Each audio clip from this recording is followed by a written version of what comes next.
पाकिस्तान पर भारत और क्या क्या कूटनीतिक, राजनीतिक, व्यापारिक क्या दबाव डाल सकता है? कि भारत आज भी केवल कूटनीतिक कदम उठाया है और जो करना चाहिए एक देश को, एक पड़ोसी देश को, वो भारत अपना धर्म निभा रहा है। एक बदलती राजनीतिक परिदृश्य का भी एक संकेत है क्या? एक घर में इसके लिए आंसू तो हैं लोगों की आंखों में, पर आक्रोश भी साथ के साथ है। टाइमलाइन दे के रखी है कि मार्च 2026 तक 45 डिग्री सेंटीग्रेड में वहां पे सुरक्षा बल लगातार 4 दिनों तक ऑपरेशंस कर रहे हैं। ये जो नशा है, इसी के कारण ना आजकल ऑर्गेनाइज्ड क्राइम में सबसे ज्यादा टीनेजर भी इन्वॉल्व हो रहे हैं। तो ये जो वर्णिका शर्मा, डॉक्टर वर्णिका शर्मा बनी, तो इस बीच में जो आपको स्ट्रगल, पर कभी भी उद्बोधन अपनी प्रशंसा के लिए या किसी चीज के फायदे के लिए नहीं। मेरी माँ को बहुत दुख लगता था। लेकिन वो कहते हैं ना, जो कहावत है, slow and steady wins the race. कछुआ रेस जीत गया था, खरगोश हार गया था। आज समाचार सारथी के पॉडकास्ट पर हमारे साथ बात करने के लिए मौजूद हैं राज्य बाल संरक्षण आयोग की अध्यक्ष, सैन्य एक्सपर्ट और सैन्य मनोविज्ञान की अध्येता डॉक्टर वर्णिका शर्मा जी। सबसे पहले हम बात करेंगे जो अभी सबसे जो मुख्य मुद्दा अभी पूरे देश में छाया हुआ है और बहुत ही जो ह्यूमन सेंटिमेंट्स है उसके साथ जुड़ गए हैं, पहलगाम आतंकी हमले की। 22 अप्रैल को जिस तरह से आतंकियों ने टूरिस्ट्स को निशाना बनाया, आखिर चूक कहाँ पर हुई? चूक यहाँ पे हुई कि हम भावनाओं के सच्चे थे, या यूं कहें हमने भावनात्मक रूप से हर व्यक्ति को अपने ही जैसा एक मानव समझना शुरू कर दिया था। और ये बात सच्ची भी है, हम स्वच्छ मन के हैं, परंतु इन स्वच्छ मन के लोगों के बीच में यदि कुछ दानव घुस के आ गए तो हमारे स्वच्छ मन और आंखों की जो सुंदरता थी, उन्होंने केवल कश्मीर की वादियों को देखा, कश्मीर जैसे स्वर्ग को देखा।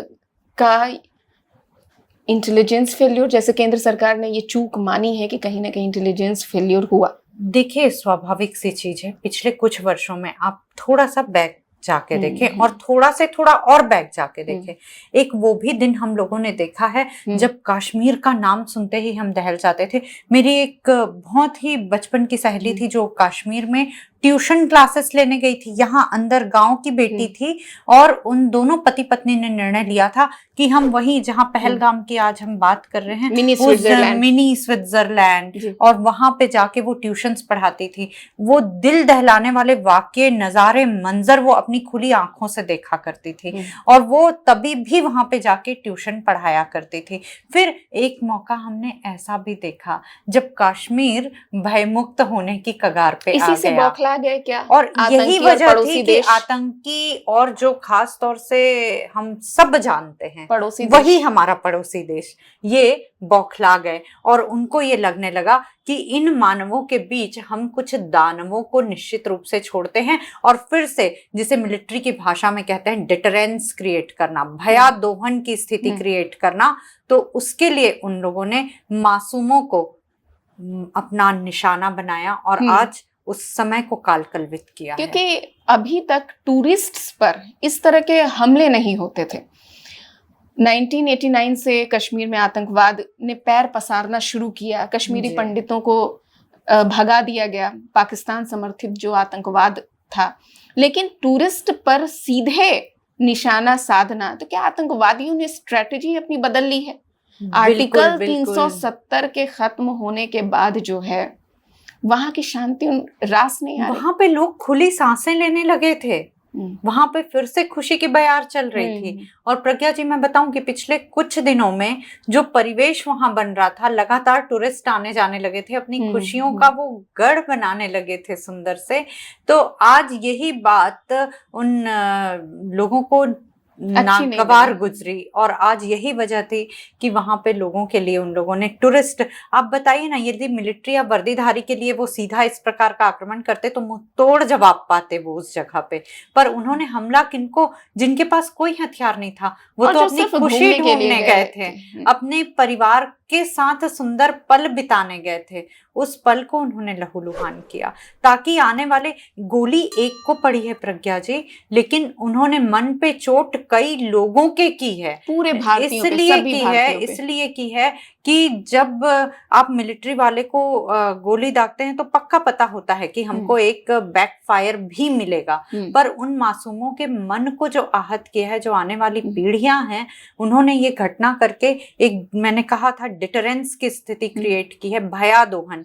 यानी भयादोहन का मतलब होता है भय से भी अधिक दूर तक के भय क्या उत्पन्न उनमें करना। पाकिस्तान को ये डर लगने लगा कि जो आज का कश्मीरी युवा है वो भी विकास की तरफ मुड़ रहा है आतंकवाद छोड़ करके, तो क्या उसे डर है कि कश्मीर मुद्दा कहीं पीछे न छूट जाए, इधर से लोग उधर घूमने जाने लगे, शांति का वातावरण है, और अगर छोटी मोटी घटनाओं को छोड़ दें तो बहुत बड़ी घटना अभी पिछले कुछ सालों में नहीं हुई है। यही मैं कहना चाह रही थी कि पिछले कुछ वर्षों में एक भय मुक्त, खुशी युक्त वातावरण बनने लगा था, और ये बातें जिनके उद्देश्य अच्छे नहीं होते ना, उनको कभी स्वीकार्य नहीं होते। क्या स्थानीय सपोर्ट के बगैर इतना बड़ा आतंकी हमला संभव था? चाहे मौत से दोंग हो या ये आतंकी हो, एक बात तो आप पकड़ लीजिए, आम जनता ही इनका केंद्र होती है अपनी स्ट्रैटेजी को इम्प्लीमेंटेशन करने का, और इन्हीं के बीच ये अपने जो वैचारिक गुण हैं इनको छोड़ते हैं, और इसी को वो लोकल सपोर्ट के रूप में इस्तेमाल करते हैं।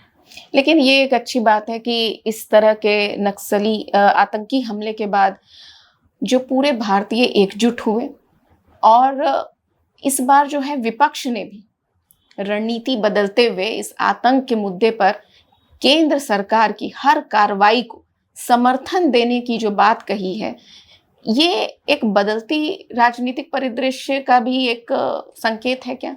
बिल्कुल, क्योंकि आज इस सरकार पे सबको विश्वास है, ये पुख्ता विश्वास का ही नतीजा है, एक आस है, विश्वास है, यही वजह है। आप देखिए कि आज हमारे छत्तीसगढ़ में भी दिनेश जी, जिनके परिवार में आज ये दुर्दांत दिवस देखने को मिला, आज आप देखिए कि प्रत्येक घर में इसके लिए आंसू तो हैं लोगों की आंखों में, पर आक्रोश भी साथ के साथ है। कोई आज हमारे देश का कोई युवा डरा हुआ या भयभीत नहीं है, हालांकि उनका उद्देश्य यही था आतंकियों का कि इसके जरिए लोगों का भी पड़े, आतंक हो, डरे।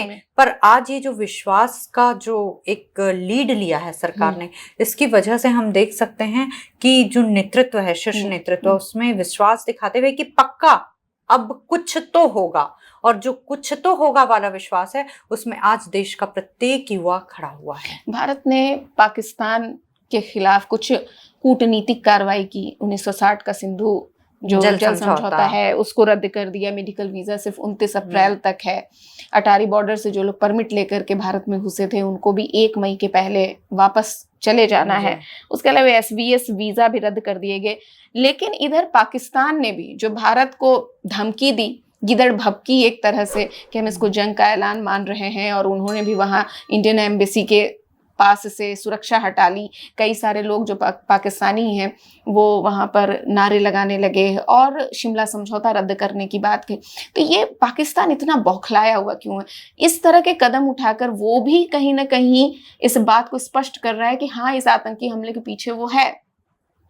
देखिए, इससे साफ पता चल रहा है, जो आपने अभी अपने ही शब्दों में कहा कि बौखलाहट है, और बौखलाहट क्यों है, तो एक ही लाइन मुझे समझ आती है, चोरी ऊपर से सीना जोरी।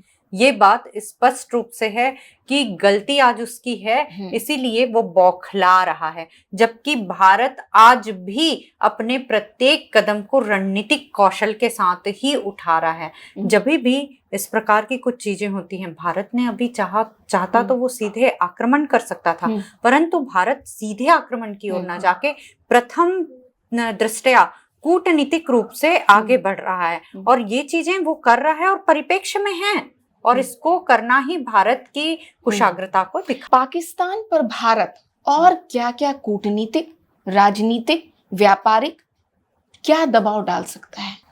देखिए, हम लोग महाभारत काल से देखते हुए आए हैं श्री कृष्ण भी एक बार शांति का प्रस्ताव देने दुर्योधन को गए थे, लेकिन वो तो भारत सालों से देता आ रहा है। पर आज भी ये भारत की सहृदयता है। आज विश्व के परिप्रेक्ष्य में सब देख रहे हैं कि भारत आज भी केवल कूटनीतिक कदम उठाया है, और जो करना चाहिए एक देश को, एक पड़ोसी देश को, वो भारत अपना धर्म निभा रहा है। पर यदि अधर्मी लगातार अधर्म की ओर बढ़ता रहे तो ये सभी जानते हैं कि अब जो होगा वो युद्ध बड़ा भीषण तो जिस तरह से भाजपा सरकार हमेशा कहती रही है कि हम पीओके वापस ले लेंगे, तो क्या उसका समय आ गया है क्या? बिल्कुल, क्योंकि आज वहां की आम जनता भी अपनी सरकारों से संतुष्ट नहीं है। आप मतलब पीओजेके में जाके देख लीजिए, या जो भी स्थिति वहां पे आज जनरेट हुई है, आप बलोच में या किन्हीं भी स्थानों पे आज आप जाके देखिए, बल्टिस्तान में जाके देख लीजिए, आज वहां के लोग बिल्कुल वहां अपनी जो जगह है, आज वो कैसी जिंदगी, त्रासदी की जिंदगी जी रहे हैं, और वो खुश नहीं है। तो इसका मतलब है कि आगे हम उम्मीद कर सकते हैं कि बीजेपी सरकार कहीं ना कहीं पीओके भी वापस ले सकती है।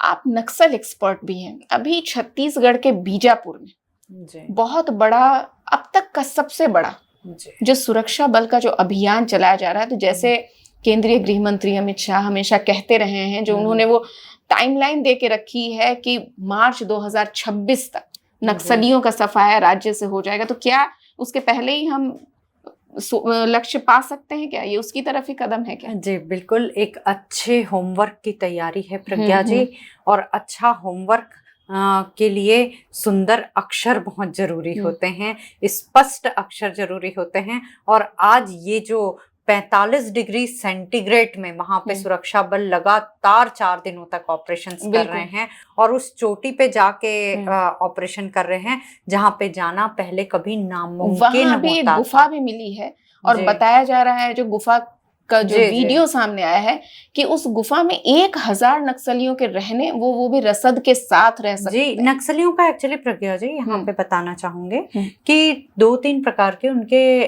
जोन होते हैं अपने कार्य को अंजाम देने के लिए। एक होता है उनका शेल्टर जोन, जहाँ पे वो आश्रय लेते हैं। एक वो जोन होता है जिसके लिए आप बता रही हैं रसद और सामग्री के साथ वो कुछ दिनों के लिए आते हैं, और फिर उसको बोलते हैं ऑपरेशनल जोन, और उसके पीछे सुरंग भी मिली है ताकि वो भाग सके। वो शेल्टर जोन जो होता है ना, वो सुरंग उन स्थानों से होकर के निकलता है जहाँ पे वो आश्रय लेते हैं। और ऑपरेशनल जोन, जहाँ पे वो ऑपरेशन के पहले जिस प्रकार एक डॉक्टर चिकित्सकीय उपकरणों के साथ तैयारी करता है ना, ये रसद के साथ पूरी तैयारी करते हैं। फिर तीसरा वो जोन होता है जिसको वो एक्शन के लिए चुनते हैं। तो अब माओवादी अपने ऑपरेशनल जोन पे भी पीछे खिसक गए हैं, तो अब उनके लिए भागने के अलावा कोई उपाय नहीं है। कर्रे गुट्टा की जो पहाड़ी है, उसमें अभी बताया जा रहा है कि 10,000 सुरक्षा बल जो है वहां पे डेरा डाले हुए हैं, और वहां पे शीर्ष माओवादी नेता वहां पर हो सकते हैं। तो क्या, और जब विष्णुदेव साय जो है मुख्यमंत्री छत्तीसगढ़ के, उन्होंने साफ साफ कह दिया है कि कोई शांति वार्ता हम नहीं करेंगे, जब नक्सली उधर से शांति वार्ता की अपील कर रहे हैं, लेकिन सरेंडर ही एकमात्र उपाय है। एक्चुअली क्या होता है, ये जो शांति वार्ता वाली बातें जब भी हुई हैं, ये सफल नहीं हुई हैं। इसका कारण ये होता है, ये शांति वार्ता इस तर्ज पे कहते हैं कि सुरक्षा बल अपना हथियार छोड़ दें। अच्छा, इसकी आड़ में कुछ दिन तक उनको रणनीति बनाने की, वो अंडरग्राउंड पाइपलाइन को मजबूत करने के लिए एक्चुअली ये माओइस्ट गुरिल्ला जो होते हैं, ये इनकी स्ट्रेटजी होती है। पहले इस भ्रामक आवरण में बहुत बार लोग आ चुके हैं, पर अब सरकारें समझ चुके हैं, क्योंकि अब ये अस्तित्व की लड़ाई वाला भी स्थिति नहीं है, अब तो आर पार यानी एकदम निर्णायक लड़ाई की स्थिति आ चुकी है। तो अब इसमें कोई शर्त मानने जैसी स्थिति तो नहीं है, वरना ये पिछले कुछ महीनों में 4 पत्र जारी कर चुके हैं, ये स्थिति आ गई है। अभी आपने हाल ही में बाल अधिकार एवं संरक्षण आयोग के अध्यक्ष पद पर आपने शपथ ग्रहण किया है। तो छत्तीसगढ़ में जो बच्चों के लिए एक आपने क्या पाया कि सबसे बड़ी समस्या जो है, जैसे कि नशा बहुत बड़ी समस्या है, भिक्षावृत्ति बहुत बड़ी समस्या है, तो अब आपकी रणनीति कैसे रहेगी? देखिए, छत्तीसगढ़ में हमको 2 विषय पे जब मैं यहाँ आई तो 2 चीजें समझ आई। एक, उनकी जरूरत के आधार पे उनका अधिकार, और एक जो उनके साथ नहीं होना चाहिए वो चीजें हो रही हैं, तो उनका अधिकार उनको दिलाया क्योंकि जाना। कई बार जो है भिक्षावृत्ति में जी। माता पिता ही झोंक रहे हैं। अब जैसे भिक्षावृत्ति नहीं होनी चाहिए उनके साथ, शिक्षा का अधिकार होना चाहिए, पर क्या भिक्षावृत्ति होनी चाहिए? नहीं होना चाहिए। तो भिक्षावृत्ति या क्या बच्चों को आप मजदूर बना करके सिर्फ इसलिए भेज दें क्योंकि उससे उसका शोषण होके 4 पैसे मिल जा रहे हैं? नहीं, पर आज एक कामगार वर्ग ऐसा भेज रहा है या बच्चे जा रहे हैं, लेकिन ऐसा नहीं कि हम सिर्फ सतही तौर पे बोल दें कि श्रम रोक दीजिए, श्रम रोक दीजिए। नहीं, उनके लिए उपार्जन की भी व्यवस्था हमको देखनी होगी। छत्तीसगढ़ में नशा, शराब हमेशा से एक बहुत बड़ी प्रॉब्लम रही है। जी बिल्कुल, सरकार शुरू से, ये जो अभी नई सरकार आई है, ये कटिबद्ध है, बहुत सी चीज़ों को लेके नए नए और ठोस कदम भी उठाए हैं। लेकिन ये जो मैंने कहा कि यहाँ आने के बाद, चूंकि शुरू से शोधार्थी रही हूँ, तो शोधार्थी का काम होता है कि माइक्रो लेवल पे जाके चीज़ों को समझना, थोड़ी सी देर होती है। आदिवासी बेल्ट तो पूरी तरह से शराबबंदी तो नहीं हो सकती है, लेकिन जैसे बहुत आसानी से अवेलेबल है जो 18 साल से नीचे के बच्चों को भी। ये जो नशा है, इसी के कारण ना आजकल ऑर्गेनाइज्ड क्राइम में सबसे ज्यादा टीनेजर भी इन्वॉल्व हो रहे हैं। तो इसके लिए बहुत ज्यादा जरूरी है कि हम इनका महीनता और सूक्ष्मता से, एक महीन भी यदि रेखा मिल रही है वहां तक पहुंचने के लिए, इसके रूट कॉज को जानने के लिए, तो मैं पूरा पूरा पूरा प्रयास करूंगी कि मैं वहां तक पहुंच सकूं। और भिक्षावृत्ति पर रोक लगाने और उन बच्चों के पुनर्वास की क्या योजना है? देखिए, भिक्षावृत्ति पर रोक लगाना अभी बहुत ज़्यादा ज़रूरी हो गया है। आते ही सबसे गंभीर समस्या ये भी एक दिखी है, और इसके लिए हम रेस्क्यू टीम्स का गठन करना आरंभ कर चुके हैं। साइबर अपराध और पोर्न के मामले, इसमें भी बच्चे बहुत कम एज से, मतलब 12 साल 13 साल के पास भी पोर्न वीडियोस बहुत अवेलेबल हैं। और अभी जो छत्तीसगढ़ में पिछले कुछ समय से 2-4 सालों में जो भी रेप की घटनाएं हुए हैं, उनमें माइनर्स बहुत ज्यादा इन्वॉल्व है। क्या हो रहा है प्रज्ञा जी, हम अब यहाँ पे मैं थोड़ा सा डाइवर्शन ले रही हूँ। हम सोचते हैं कि इस पे एक आयोग ही है मात्र जो इस पे नकेल कसेगा। नहीं, बिल्कुल आयोग भी इस चीज पे नकेल कसेगा, क्योंकि मैं भी एक माँ हूँ और इस पीड़ा को बहुत अच्छे से समझती हूँ। आज आप देखिए, ये जो वायरस है ये क्यों आ रहा है, क्यों इस प्रकार के वायरसेस से आज हमारे छोटे छोटे बच्चे अफेक्टेड हैं। वो समय जो उन कच्ची माटी को विकास देखना चाहिए, ये विष या जहर क्यों उनके दिमाग में आ रहा है? तो isolation is the main factor for that. बच्चे जो इसी घर में रहते हुए, इस पारिवारिक दुनिया में रहते हुए, एक अलग दुनिया मोबाइल के साथ बना लेते हैं। तो उनका जो एक मनोवैज्ञानिक होने के नाते बताना चाहूंगी, not only brain fog generates, जैसे एक कोहरा जनरेट होता है, वो कोहरा बर्फ का रूप ले लेता है, और उस समय यदि माता पिता उसको किसी भी चीज के लिए टोकते हैं या रोकते हैं, तो वो उसको अपने दुश्मन प्रतीत होते हैं। जो आप बता रही हैं, कई ऐसी घटनाएं भी आई हैं जहां पर मोबाइल ले लेने पर या मोबाइल नहीं दिलाने पर, दोनों ही केसेस में खुदकुशी, बच्चों की खुदकुशी की खबरें भी आई। क्योंकि ना 2 प्रकार का अतिरेक होता है भावनाओं का। जब बच्चे एकदम जड़ हो जाते हैं और अपनी एक अलग दुनिया मोबाइल के साथ बना लेते हैं, मस्तिष्क के जो तंतु होते हैं उनका अभ्यास हो जाता है ये देख के, और उसी से अपनी दुनिया एक जनरेट करना, बाहरी दुनिया या चलित दुनिया से अपना संपर्क खो देना। तो उस समय उनको लगता है ये अभ्यास किस चीज का हो रहा है, अपने साथ से बात करने का नहीं हो रहा है, अभ्यास हो रहा है मोबाइल से संपर्क स्थापित करने का। फिर से दोबारा समाज में, साथ ही साथ जो खेल कूद में प्रवृत्त करना, नैसर्गिक दुनिया में। तो जो सरकार की कोशिश रहेगी कुछ ऐसे आयोजनों की जिसमें कि बच्चे ज्यादा इन्वॉल्व हो सके, बच्चों का इन्वॉल्वमेंट हो सके। जैसे मैंने कहा, भावनाओं का अतिरेक 2 प्रकार का आता है, या तो बच्चा एग्रेसिव होके अटैक करेगा, या फिर वो डिप्रेस होके सुसाइड करेगा। तो इन दोनों ही स्थितियों से माता पिता, परिवार और बाहर की दुनिया को भी सामंजस्य बिठा के चलना चाहिए। आपको लगता है कि आज की तारीख में स्कूलों में एक मनोवैज्ञानिक की नियुक्ति होनी चाहिए? बिल्कुल बिल्कुल, ये बहुत ज्यादा केवल खाना पूर्ति के लिए लेकिन ना हो। मैं ये भी बोलना चाहूंगी कि एक पोस्ट निकाल दी और उसमें होना चाहिए। हर माँ एक मनोवैज्ञानिक है, हर शिक्षिका एक मनोवैज्ञानिक है। हमको अपने आसपास को ही मनोविज्ञान से परिपूर्ण करना पड़ेगा, केवल खाना पूर्ति नहीं करनी है।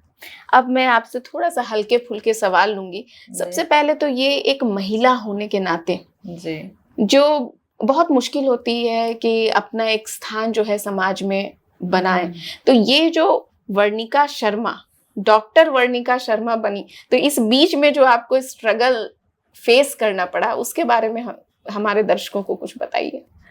हाँ, थोड़ा तो कठिन सफर रहा है और मुझे लगता है आज जितनी भी महिलाएं हमको देख रही हैं प्रज्ञा जी, हर महिला का सफर कठिन होगा और वो जहाँ पे भी अभी है वो चुनौती का सामना आज भी कर रही होगी। कभी उसको मंजिल नहीं मिल पाती है और मंजिल को वो मंजिल मान भी नहीं पाती है। एक महिला के जीवन का आनंद उसकी यात्रा में होता है, मंजिल में नहीं होता। और वैसा ही कुछ मेरे साथ भी है। बहुत से कठिन पड़ावों को पार करते हुए यहाँ तक आई।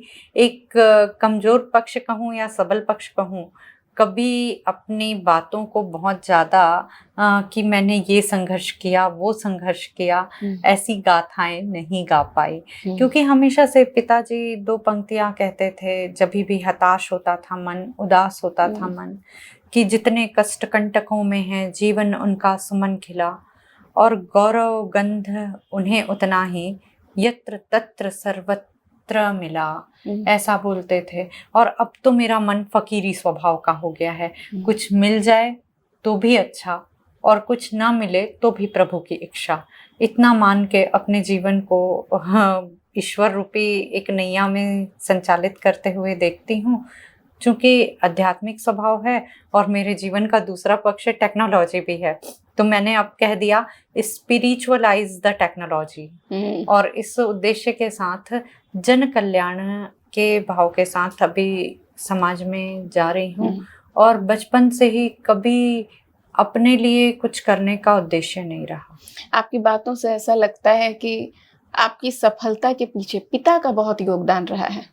हाँ, माता पिता दोनों का ही योगदान है। एक दिल तो दूसरा दिमाग, दोनों का ही बहुत योगदान है।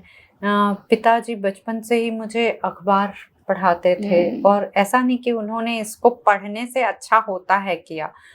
एक माता पिता को अपने बच्चों की जो नाकाबिलियत है और काबिलियत दोनों को पहचानना चाहिए। पर एक महत्वपूर्ण बात ये होती है कि जिस नाकाबिलियत को पूरी दुनिया नाकाबिलियत कह रही है, उसको भी आप काबिलियत में कैसे परिवर्तित कर सकते हैं, ये बहुत बड़ी चीज होती है। जैसे मुझे सब बहुत कहते थे, पूरा परिवार, जो बाहरी लोग थे, जो दूर के नाते रिश्तेदार है, वो कहा करते थे बहुत स्लो है, एक शब्द सुनने में आता था।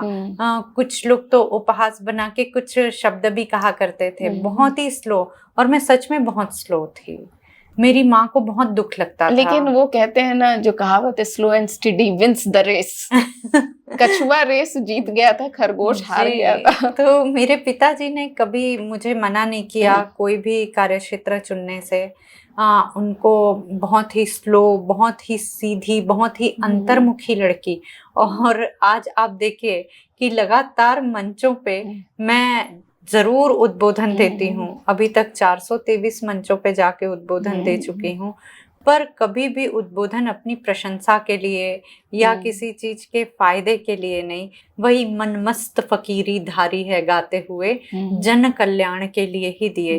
पिताजी ने इस चीज को बचपन में पहचाना कि ये बहुत ही अंतर्मुखी स्वभाव की है प्रथम दृष्टया, पर जब किसी के हक की लड़ाई होती है या तो किसी को पीड़ित देखती है, तो उसके लिए अचानक से इसकी आवाज मुखर हो जाती है। तो उन्होंने ये तय कर लिया। सोचिए, उस समय काउंसलर्स नहीं होते थे, उस समय डिप्रेशन रूपी चिड़िया को हम नहीं जानते थे। माता पिता ही बेस्ट काउंसलर्स होते थे, दादी ही परम मित्र होती थी, वही हमारी समर क्लास होती थी और हम उनसे ही सारा कुछ सीखते थे। दादी ने भी बताया कि बेटा, मधुर वाणी ही एक मंत्र है जिससे आप सबके पास जा सकती हैं।